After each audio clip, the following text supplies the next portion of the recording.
Yo, balik lagi sama gue di channel Martin. Dan ya, pada kesempatan kali ini gue akan update teman-teman ya, pagi-pagi nih ya, untuk update Bitcoin dan juga untuk Matic ya, altcoinnya. Jadi kemarin itu sudah saya update untuk Bitcoin dan juga Chainlinknya ya. Jadi semalam itu ada speech dari kakek Powell yang coba saya ambil intinya aja ya. Si kakek Powell itu bilang kalau misalkan krisis kredit itu udah makin meningkat ya. Jadi memang dia ini sedang mempertimbangkan untuk tidak lagi menaikkan suku bunga. Ini masih dipertimbangkan loh teman-teman ya.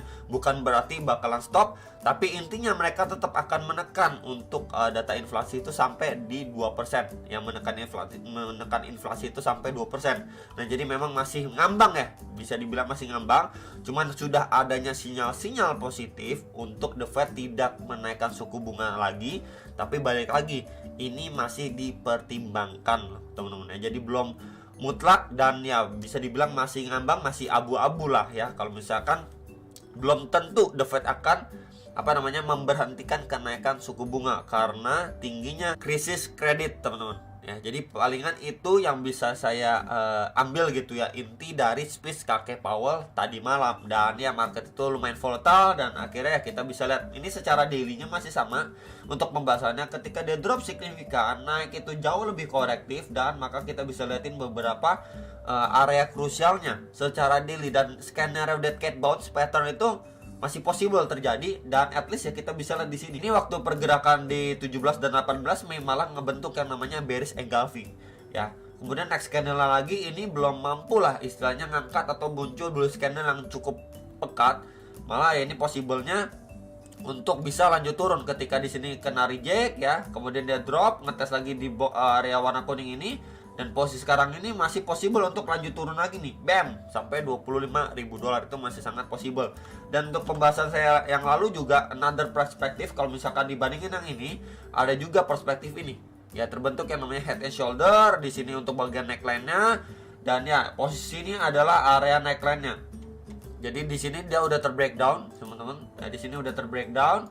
And then untuk naik bisa aja sekedar retest sebelum lanjut turun. Dan ya kita bisa lihat precisely ngetes di trendline supportnya atau neckline dari si head and shouldernya. Kemudian di sini berangsur mengalami penurunan dan ngetes lagi di sekitar 26.600-an dolar. Jadi kalau misalkan let's say dia mampu closing candle di bawah 26.600, 26.500 dolar, mampu closing di bawah itu, ya next target di sekitaran ini teman-teman, bahkan di 24.000 sampai 25.000 dolar untuk si Bitcoinnya.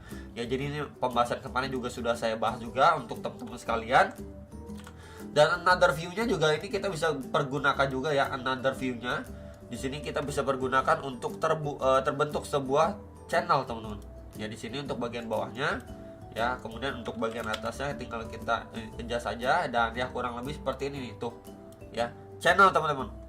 Ini mungkin akan saya hapus dulu biar nggak terlalu rame atau pusing liatnya. Nah seperti ini ya. Jadi kalau misalkan si Bitcoin masih lanjut turun, at least sebelum menyentuh 24.000 dolar, ya dia bisa pergunakan atau kita lihat di trendline support ini.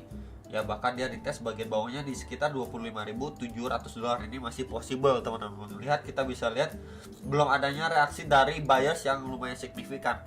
Ya ketika dia drop signifikan seperti ini, kemudian di sini cuma terus sideways. Belum adanya perlawanan yang lumayan signifikan dari buyersnya. Dan ya bisa aja ini ngelit untuk si Bitcoin lanjut turun lagi. At least kalau kita bergunakan trendline ini, ya trendline support ini akan ditesting kembali. Kalau ini jebol baru visit ke sekitar 24.000 dolar untuk si Bitcoinnya. Ya jadi palingan itu untuk another view secara daily time frame ada 2 perspektif, bahkan 3 tadi ya. Yang kita lihat seperti ini. Ya ini head and shoulder teman-teman ya. Oke. Next ini untuk si Bitcoin secara time frame hourly ya. Jadi kemarin juga sudah sempat saya bagikan juga beberapa area krusialnya. And then ya kita bisa lihat ya, terakhir kali dia testing sampai sini bagian bawahnya ya di sekitar 26.400-an dolar, 26.300 dolar, di mana itu terakhir kali juga di sini kita bisa lihat ya mampu ngangkat lagi lah harga si Bitcoin. Ketika dia retest di situ kembali mendapatkan reaksi buyers ya, cuman tidak terlalu signifikan. Kemudian ya ini volatile waktu kakek bounce speech, kemudian dia sideways lagi. Nah kita lihat aja pergerakan terakhir untuk secara timer 1 jam, dimana penurunannya itu di sini ya tuh ya, signifikan banget red candle-nya. Coba saya adjust sedikit di sini. Kemudian waktu dia naik ya seperti ini nih tuh, jauh lebih korektif naiknya, kemudian sideways Jadi kalau ini terus yang terjadi, dia sideway, kemudian dari masa sideway ini dia terbreakdown dari box merah ini, let's say di 26.700-an dolar lah ya. Di sekitaran ini dia terbreakdown, maka possible untuk kejar area bawah lagi di sekitar 26.400-an dolar, atau lebih bawahnya lagi di sekitar 26.100-an dolar nih untuk si Bitcoin. Karena kita bisa lihat juga reaksi dari buyersnya itu belum muncul signifikan, dan setelah speech kakek Paul pun ya kita bisa lihat di sini tanda rejection kah juga masih terjadi gitu ya. Jadi belum adanya tanda-tanda nih kalau misalkan buyers nih kita udah taking control dan siap lanjut naik lagi, belum ada gitu. Malah kita bisa lihat di sini mungkin adanya another penurunan lagi, dimana secara hourly juga ini masih di bawah EMA 21 dan 34 nih ya. Jadi dia sideways aja di range kecil. Nah, tinggal kita perhatikan aja ketika range ini ya terbreakdown, retest itu baru bisa dimanfaatkan lah untuk ngejar area yang lebih bawah lagi. Atau another view-nya dia akhirnya mampu break retest untuk lanjut naik ngejar area box hijau di atasnya di sekitar 27.200-an dolar. Ya tinggal nanti dilihat dulu untuk dia breaknya ke arah mana secara time frame yang lebih kecil di hourly-nya. Oke, next kita akan bahas untuk Matic teman-teman. Ya cuman ya palingan itu untuk si Bitcoin, karena kita bisa juga range yang masih sama, area-areanya juga sudah saya sampaikan kemarin, jadi mungkin bisa dimanfaatkan ketika dia sudah mampu break atau terbreakdown ngejar beberapa area target yang masih sama seperti info saya kemarin.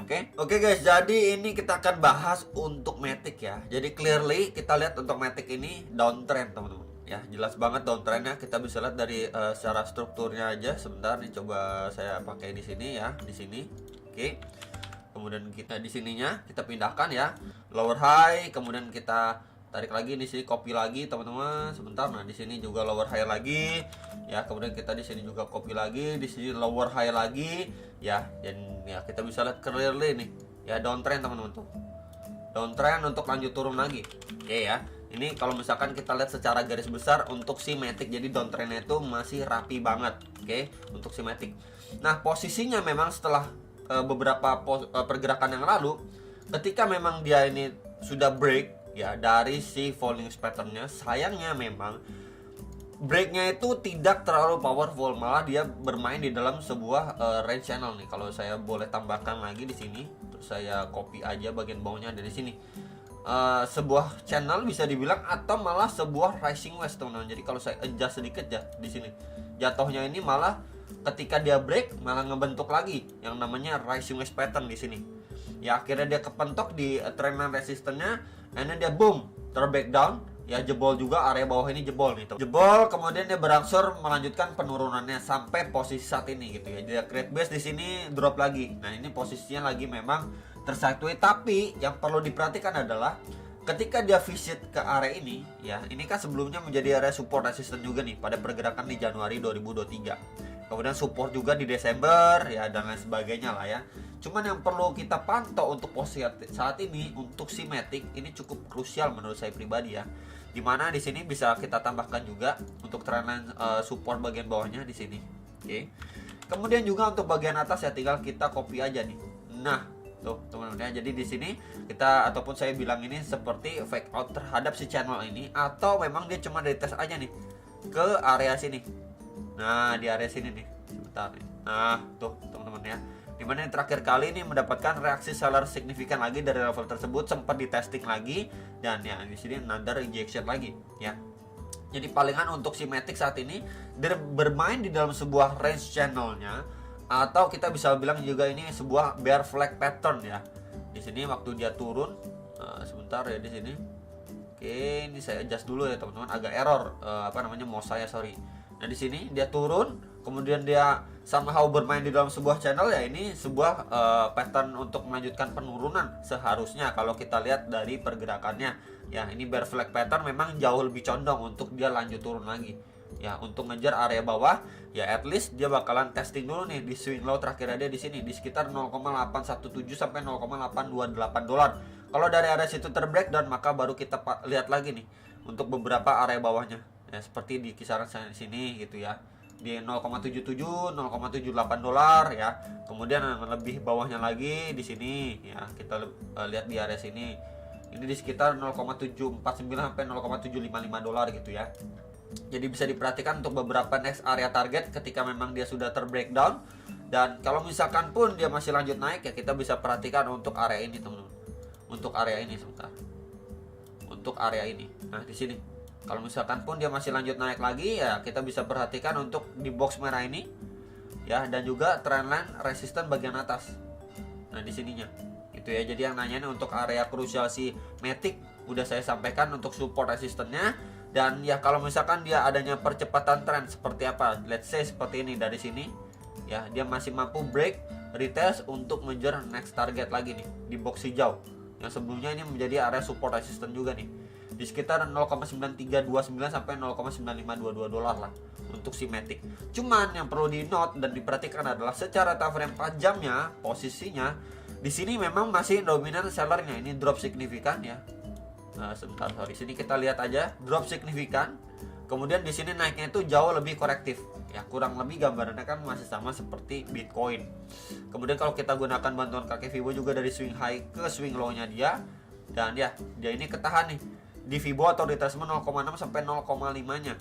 Jadi kalau ini terus-terusan yang terjadi, possible untuk dia pertama testing dulu nih ya terhadap trendline support dari channel ini bagian bawah ini ya, ini let's say di sekitar 0,85 dolar lah, sekitar area itu. Tapi kalau misalkan dari area sini dia jebol glosor terbreakdown ya bakal mengejar area bawah sini ya. Jadi palingan itu untuk update si Matic dan juga si Bitcoin, hopefully bisa terbantu dan sampai jumpa untuk next video. Selamat profit.